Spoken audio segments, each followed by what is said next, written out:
Hi mga ka-chismis and welcome back to my YouTube channel. Sa hiwalayan nila Catherine Bernardo at Daniel Padilla, marami nga ang nanghinayang dahil sa 11 years nilang pagsasama at nauwi lamang ito sa hiwalayan.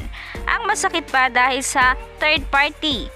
Sa ngayon ay nananatili pa rin tahimik ang dalawa at wala pa nga silang nilalabas na statement sa tunay na status ng kanilang relasyon.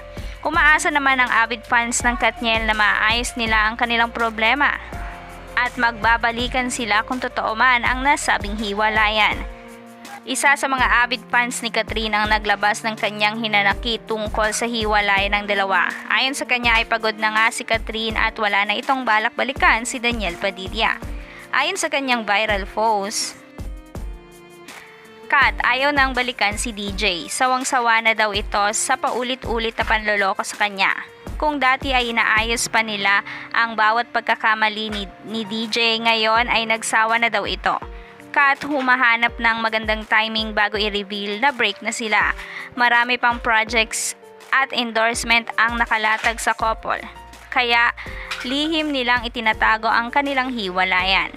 Ngunit matalino ang netizen. Pansin na pansin ang panlalamig nilang dalawa on screen na tila wala na ba ang spark.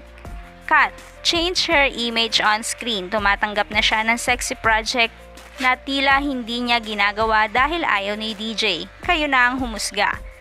Kayo mga ka-chismis trend, ano ang opinion nyo sa usapin na ito? Comment down below, and if you like this video, please subscribe my YouTube channel and click the notification bell para mas updated ka ka-chismis trend. Thank you for watching! Throwing hundreds where I wouldn't be the first